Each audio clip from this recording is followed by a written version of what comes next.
I know you've said many times that you're extremely cautious and you refuse to comment because you might become a judge in the impeachment. Yes, a potential judge.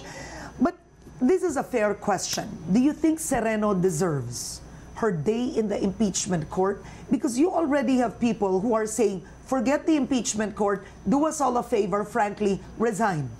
Well, every person is entitled his or her day in court. No? It's as simple as that. So, and Chief Justice Sereno is not an exception. You've seen, I mean, coming from the Corona impeachment trial, more of a commentary on your end. Does this affect the institution? You already have people saying this affects the Constitution. It doesn't look good internationally. You know, a second Chief Justice, you know, might be impeached. Is this good for the country? I already said this before, no? Since the highest official of the Supreme Court or the judiciary is the one involved, I'd rather not comment on anything in any manner. Yeah. Since I am a potential, not only judge, but jury, no? Judge and jury in an impeachment court. When it comes, if and when it comes to the, the impeachment complaint is transmitted to the Senate. So I'd rather exercise that supreme prudence, no? I will reserve my comment until such time that I cast and explain my vote. Okay. Now, is the Senate ready for another impeachment trial? I mean, when you think about it, this takes a lot of time. If it goes up to the Senate by July, they're saying all of you will be sitting there for 8 months.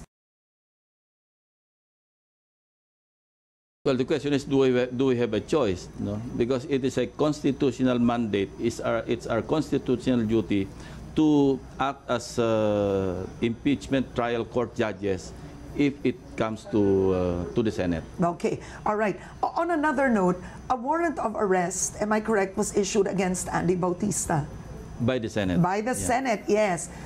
Where does this go from here? I know it was Senator Chis Escudero's committee. Who initiated. Yes, but of course here, you have a perfect example of where this law may be enforced, huh? Okay, Andy Bautista is abroad, I think. Yeah. I mean, that's what I heard. The Senate has issued a warrant of arrest. Because of his refusal to attend the committee hearings chaired by, the committee being chaired by Senator Escudero. And so Senator Escudero, Senator Chis, recommended to the Senate President to issue a warrant of arrest. Okay. Sir, hold that thought. Let's hear this. Rated.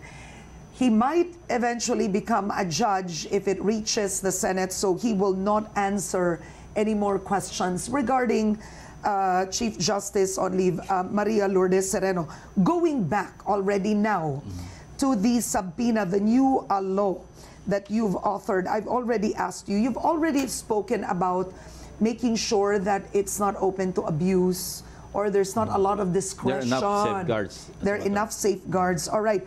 Question is, will it violate the constitutional rights based on what the center law says? They really say that it will, okay? Because go on. How will it violate the constitutional rights of a person? Or how will it violate the Constitution itself? Okay.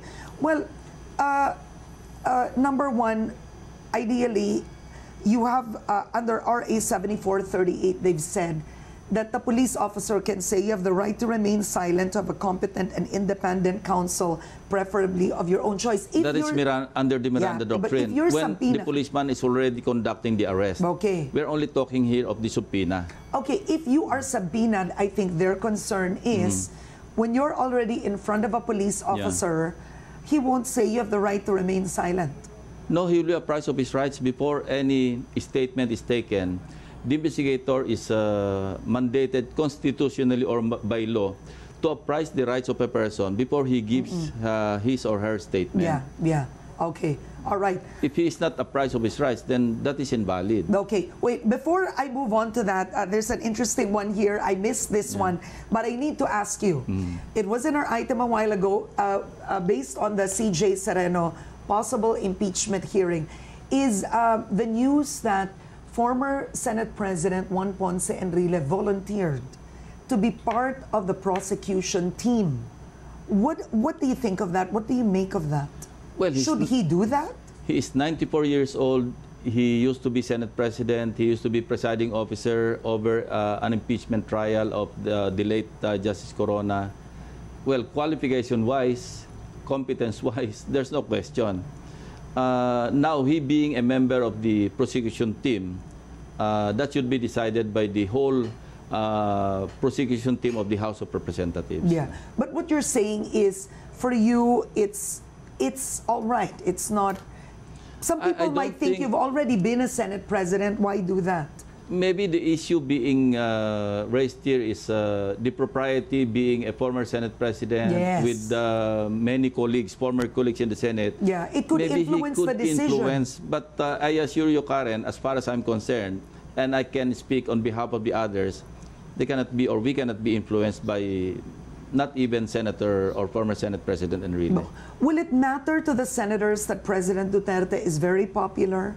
He's criticized Sereno quite often. I mean, it is a political exercise in the end. Does it matter to you? As far as I'm concerned, even if President Duterte, and I don't think he will do this, even if he talks to each and every one of us, I don't think he can influence at least the majority of the senators, myself included. Okay. All right. Going back already to the fears, okay, of the new law, is what you're saying is if you're subpoenaed, you still have the right to remain silent. Oh, yes, definitely. Oh, yun, That's clear. That's clear. That's in the law?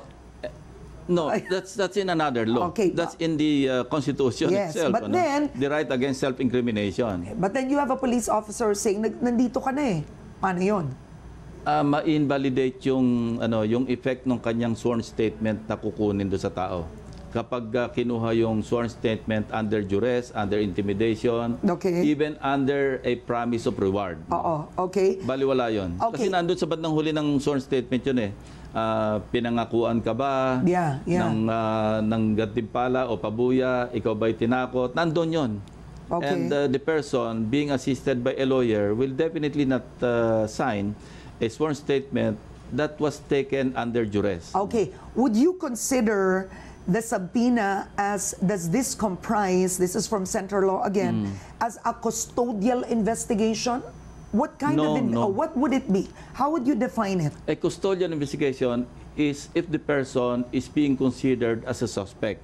And the police has to follow the reglementary period of, say, 36 hours upon arrest on cases involving capital offenses. Okay. Tapos may graduated dyan eh. Merong 36, may 18, and so forth and so on. So yun ang custodial investigation, meaning the person being investigated can be held within a certain reglementary period. Pero kung subpoena, hindi naman custodial investigation yan. Sinubpoena ka to submit some documents or to present yourself and give your statement if you wish to. No? Pero kung hindi naman pwedeng pilitin eh. But then yung why hindi naman ito suspended Nandun eh. Nandun. There's no suspension. Wala.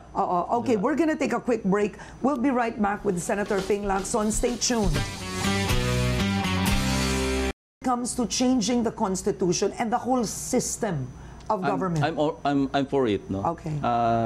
Even if to change only the economic provisions that are so restrictive, too nationalistic to a fault, because the world has become very small now, much smaller than before, and lalong na-reinforce yung no man is an island, no country can stand alone.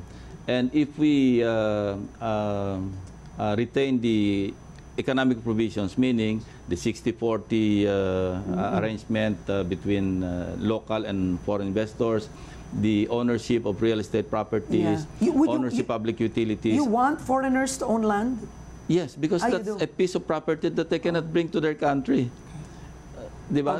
Iiwanan nila yun dito pagka, well, that's one of the reasons why medyo pigil din yung investment. Because in other countries, they can own real estate, they can own land. Sa atin, hindi. But most of Southeast Asia, it's not ownership, they lease it for a long period of time. Yeah, lease. Pero yung iba, pwede namang ibenta, but they can they bring the piece of land that they bought back to their country? No, it stays here. Yeah. So either they sell it back or sell it to other buyers or develop the land. Okay. Sa atin din yun, may taxes, lahat, di ba? Okay. Employment. What about the 60-40 rule? What do you want to do with that? Well, kailangan mag-open up na tayo because we lack capital.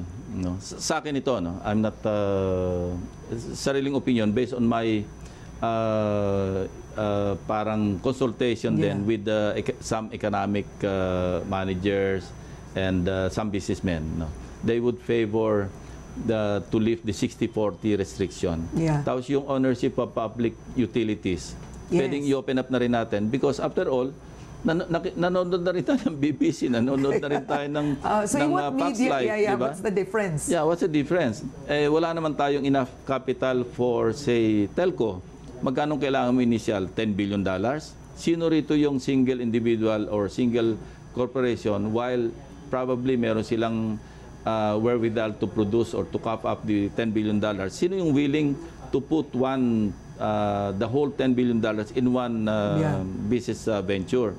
So, kailangan talaga natin mag-welcome na ng mga foreign investors. Okay. When it comes to the anti-political dynasty law, if the consultative committee, when they take a vote on it, I wanted to ask you, what are the parameters you think when it comes to anti-political dynasty that should be taken on? Because well, I think you're not concerned with this. You have no relative. Yeah. That hindi ko concerned yan. So I can speak freely for or against. Ano? But siguro, yung parameters na tinatanong mo should include probably yung succession. Okay. Diba? Na palit-palitan lang. Sa local. Pagka nag-3 terms yung asawa, magpapalit sila magiging congressman. No, sila mag-asawa lang. Okay. And then yung asawa naman magiging mayor. And then after 3 terms, yung asawa naman ng congresswoman, yung lalaki naman yung mayor. Siguro, pwedeng i-consider yung as one of the parameters. Ano?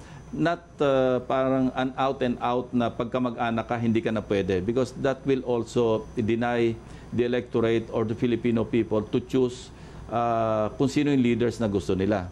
No, but remember, Karen, without taking away anything from the consultative committee, these are very preliminary. Remember, we have not yet decided kung CONAS ba tayo, Constituent Assembly, or CONCOM, di ba? Or Constitutional Commission.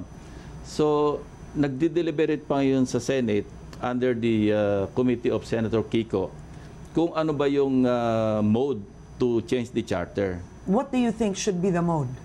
Kung akong tatanungin, wala akong tiwala sa amin eh. Mas gusto ko yung CONCOM. Then you'll have people running. You want them to run or be appointed? No, pwedeng hybrid. Pwedeng 1/3 appointed and then 2/3 pwedeng elected. Okay, if it's CONCOM, that's quite interesting. When will we be able to do this? 2019 would already be midterm.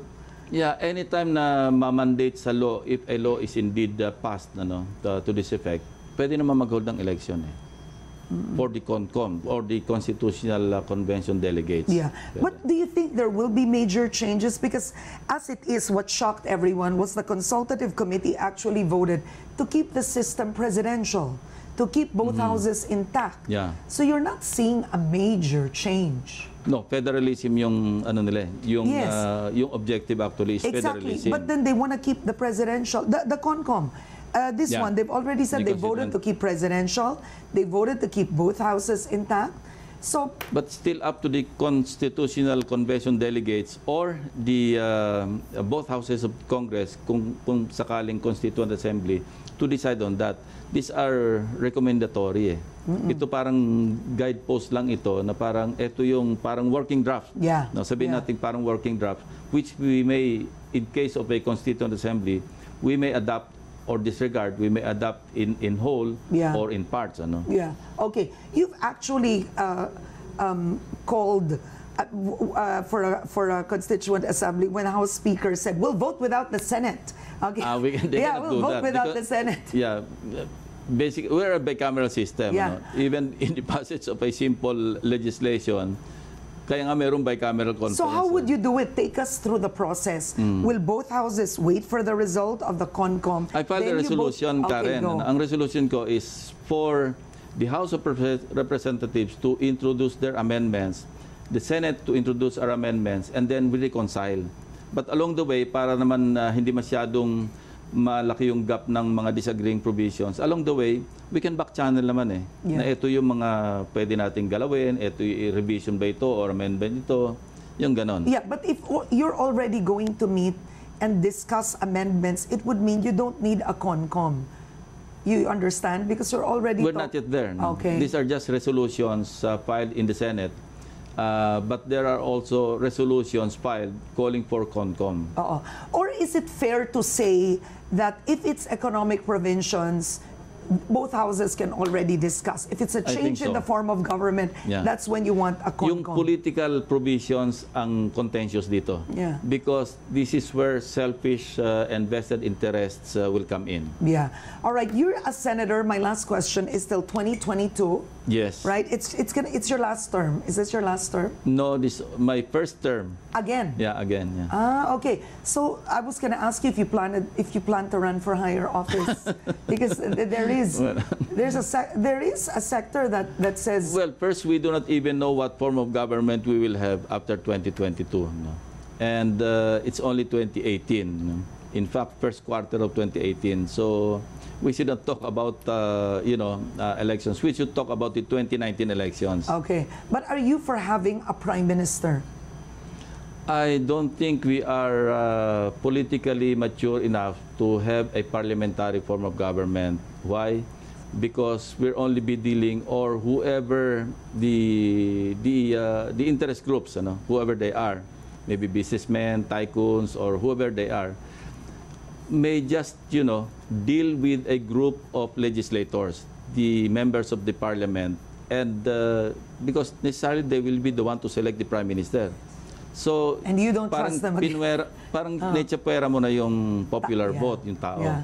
So, what if 2 or 3 of the biggest tycoons in the country nag-band together and ito yung itulak natin maging prime minister, then we're finished. And for as long as he can, di ba? So mas mainam na yung we present ourselves, or the leader or the leaders of this country will present ourselves to the people directly. All right. On that note, Senator Panfilo Lacson, thank you for coming to the show. Very interesting and insightful discussion with you. That's